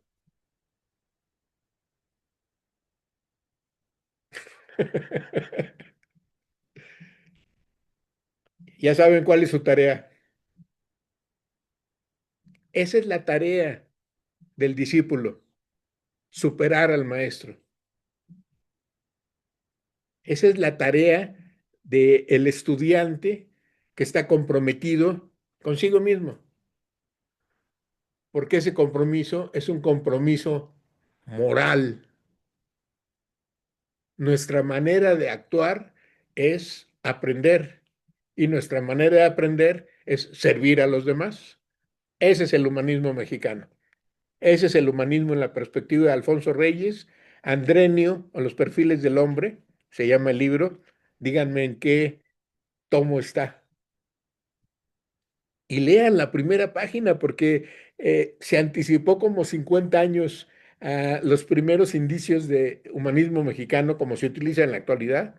Claro, en el siglo XVIII tenemos una rica beta de humanismo mexicano. No se diga en el XVII, Sor Juana, Sigüenza y Góngora, posteriormente los jesuitas que son expulsados por el decreto de Carlos III, el decreto de expulsión de los jesuitas, Boturini, Alegre, Francisco Javier Alegre, Iturriaga, en fin, una playa un grupo enorme de mexicanos que fueron a dar a Italia, sobre todo a Bolonia y a otros lugares de Europa, pero tras la expulsión de México, lo mejor del humanismo mexicano terminó enseñándole a los italianos lo que era el humanismo mexicano. Vean la barbaridad que estoy diciendo. A los italianos del Renacimiento, ¿no? Unos siglos antes, a los europeos de la Reforma, a los europeos de la Revolución, ya saben, las tres R's: Renacimiento, Reforma, Razón, cuatro R's: Revolución, 15, 16, 17 y 18, los siglos pasados. Y cómo esta evolución de la educación monástica, uno que es el que sabe leer y que dice lo que hay que aprender, a la educación escolástica, el que dice lo que hay que aprender, ya no se lo dice solo a los miembros de la comunidad del monasterio, sino se lo dice al resto de la sociedad.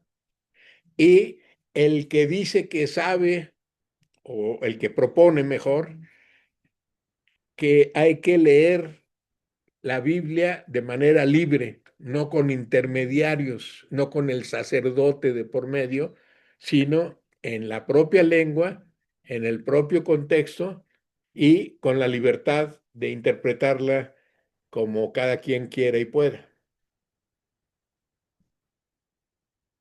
Entonces, a ver, déjenme tratar de hacer un recuento de una propuesta de acuerdos para el día de hoy.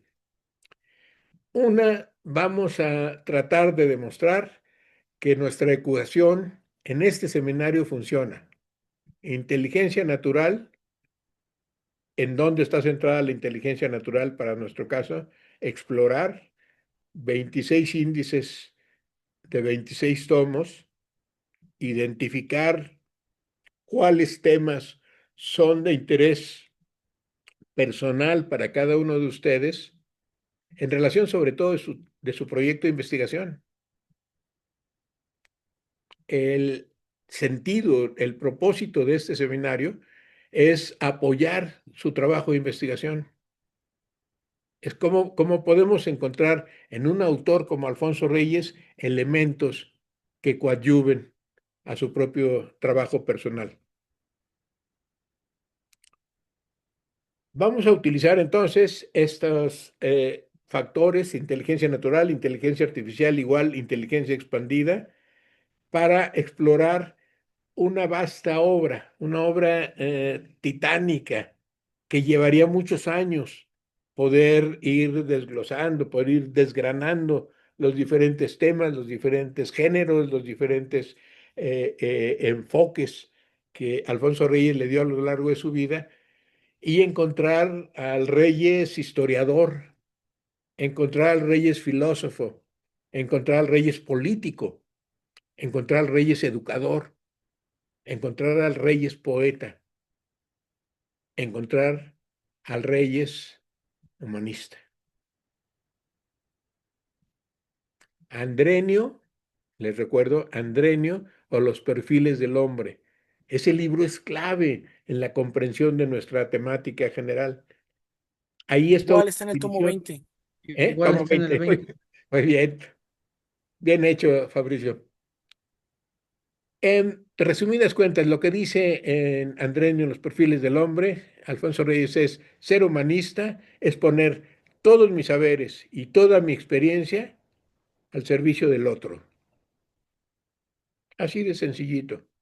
Me preparo, estudio, aprendo para servir a los demás. Ese es el humanismo.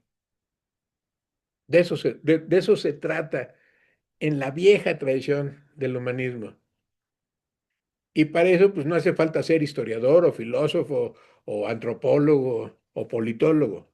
Ayuda, es condición necesaria, incluso si ustedes lo quieren ver así, pero no suficiente. Lo importante es el final. Toda mi experiencia, todos mis saberes al servicio del otro que finalmente soy yo, porque yo, sin el otro, no soy.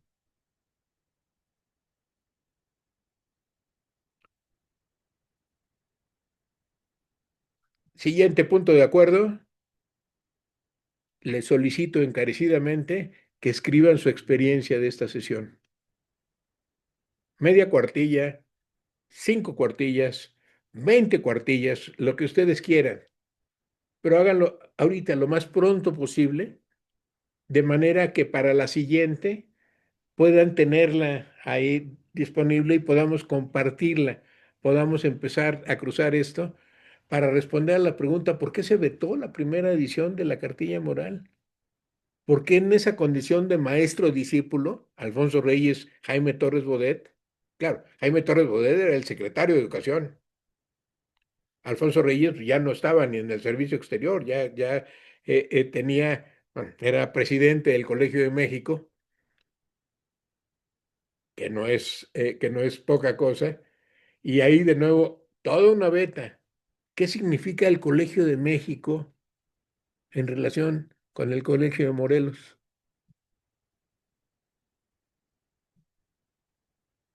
Primero con el Colegio de Michoacán, 1979, después con el Colegio de Jalisco y de Sonora y de la Frontera Norte, 1982, después el Colegio de la Frontera Sur y el Colegio de Tlaxcala en 86, 87, hasta 2015, el 13º colegio después del Colegio de México y el Colegio Nacional, que hay que tener muy presente también, 1940 el Colegio de México, 1943 el Colegio Nacional. El Colegio Nacional es clave también, aunque el Colegio Nacional son los sabios de la tribu. Originalmente los 20 mexicanos más destacados en arte, ciencias y humanidades. Actualmente el Colegio Nacional reúne pues a los 40 mujeres, hombres mexicanos más destacados en sus respectivos campos, excepto uno, en el caso del Colegio Nacional, la política. Lo único que no entra en el Colegio Nacional es la política militante. Déjenme contextualizar también, ¿no? sea, la reflexión política del politólogo, el filósofo de la política, sí, desde luego que entra. Luis Villoro, uno de nuestros grandes filósofos de la política, fue miembro del Colegio Nacional. Su hijo, Juan Villoro, es miembro del Colegio Nacional. Octavio Paz, Carlos Fuentes, nuestros tres premios Nobel han sido miembros del Colegio Nacional. Alfonso García Robles, Premio Nobel de la Paz, Octavio Paz, desde luego, y Mario Molina. Mario Molina. Muy bien, Fabricio. Nuestros tres premios Nobel, de los cuales nos podemos sentir bien orgullosos, han sido miembros del Colegio Nacional. Entonces, a ver, ahí hay una genealogía y una cronología que les invito a ir esbozando. Casa de España en México, 38. 1940, Colegio de México. Híjole, ya me estoy arrepintiendo de empezar en 1938. Mejor empezamos en 1912. Diciembre de 1912, un grupo de chamacos entre los 20 y los 30 años fundan la Universidad Popular Mexicana. Entre esos chamacos estaban Alfonso Reyes, José Vasconcelos, Antonio Caso, Pedro Enrique Sureña, Julio Torri, Martín Luis Guzmán, que seguramente le suenan como autores y como miembros de un grupo generacional conocido como el Ateneo. Entonces, partamos de ahí. 1912, Universidad Popular Mexicana, que es el antecedente en realidad del Colegio Nacional, así como la Casa de España en México es el antecedente del Colegio de México.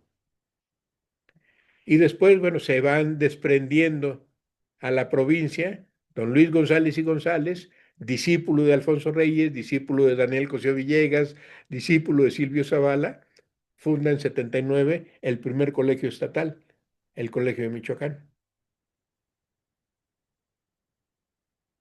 Y nosotros hacemos parte de una comunidad de esa red de colegios estatales que es el Colegio de Morelos.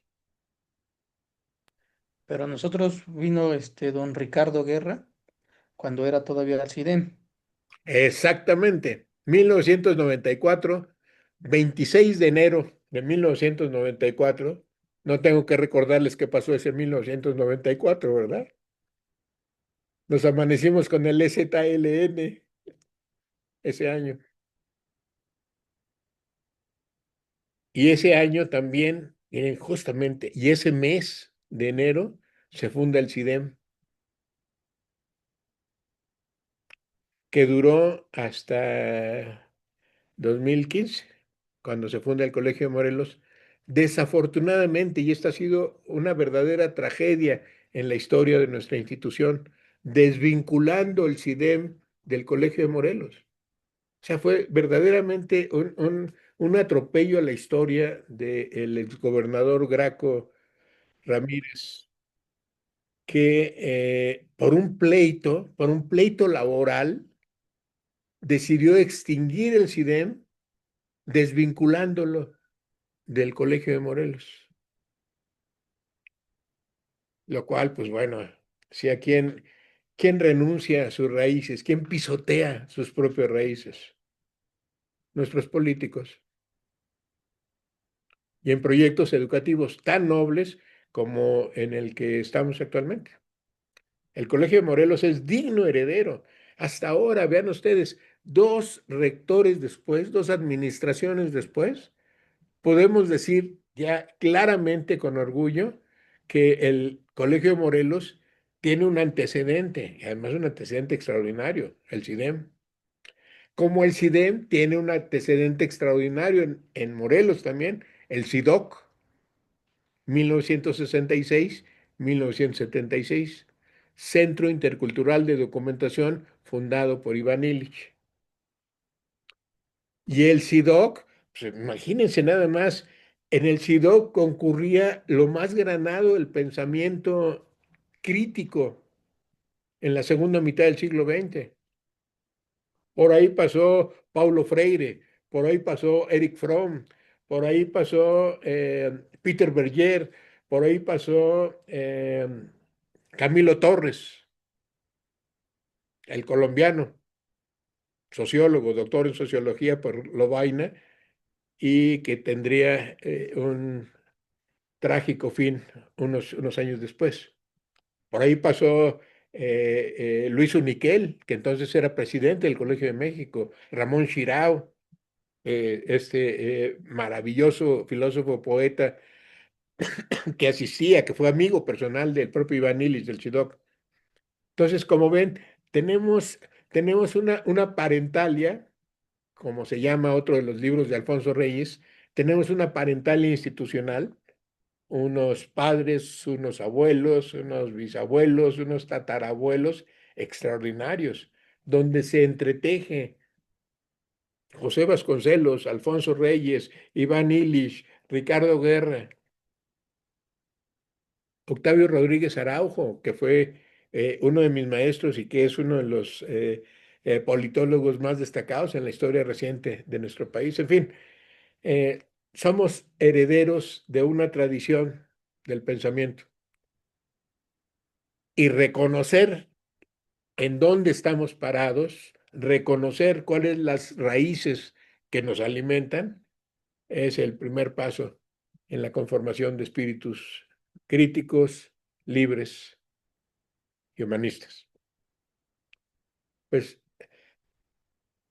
queridos compañeros, si hay alguna otra observación, reflexión, apunte que queramos hacer, Ana, le pido por favor explorar ivanilich.org.mx, la sección de libros, y identifique cuál es el que más le interesa. Podría ser la sociedad desescolarizada, pero también podría ser el género vernáculo, o podría ser energía y equidad, o podría ser trabajo fantasma, o podría ser la convivialidad, en fin, tiene también un amplio rango para elegir, de manera que vayamos entretejiendo, como veíamos ahora. Somos una tradición que, como dijo alguna vez, y no me canso de repetir esa anécdota, don Miguel León Portilla, ya en los últimos meses de su vida, en una conferencia que pude ver a través de internet, una conferencia que dio él en la Facultad de Filosofía y Letras, decía don Miguel, es que los mexicanos somos excepcionales, somos únicos en el mundo porque tenemos dos brazos. Claro, la audiencia decíamos, pues, ¿cómo, don Miguel? Pues si casi todos los seres humanos tenemos dos brazos, ¿por qué los mexicanos tenemos en particular esa condición de los dos brazos? Y ya se explicó, dijo, es que miren, este brazo, este brazo que tengo, es el brazo de la tradición griega, latina, hebrea, europea. Pero este otro brazo que tengo es el de la tradición tolteca, de la tradición maya, de la tradición teotihuacana, de la tradición inca, de la tradición mexica. ¿Ya ven por qué los mexicanos somos excepcionales? Que tenemos dos brazos. Bueno, pues compañeros, un gusto, de verdad, es muy estimulante conversar con iguales, con colegas inteligentes, lectores y deseosos de aprender. De verdad, estoy muy reconocido y me emociona mucho este selecto grupo que nos ha tocado para compartir este breve tramo del pensamiento de Reyes, del pensamiento de Illich, del pensamiento de Vasconcelos, del pensamiento de Martí, del pensamiento de Darío, del pensamiento de Hostos, del pensamiento de Rodó, del pensamiento de Bolívar, del pensamiento de San Martín, del pensamiento de Santander, del pensamiento de Morelos, ni más ni menos, nuestro generalísimo, diría yo, primer gran humanista mexicano. Bueno, pues de nuevo no quiero abusar de su tiempo y sí quiero pedirles, por favor, escriban la reseña de hoy. ¿sí? Ténganlo presente lo más pronto que puedan, en cuanto tengan un ratito, háganlo. Si no llevan diario, les sugiero que lleven un diario, es de mucha utilidad en la vida. Y Reyes lo llevaba. Ya les dije, hay 7 tomos del diario de Reyes, donde nos podemos enterar de tantas cosas. Hasta luego, Fabricio. Hasta luego, Gustavo, Ana Belén. Les agradezco mucho su tiempo y de verdad me congratulo de tenerlos como compañeros de ruta en esta nave que navega el conocimiento. Muchas Igualmente, gracias, doctor. hasta luego. Hasta Hasta luego. luego. Gracias.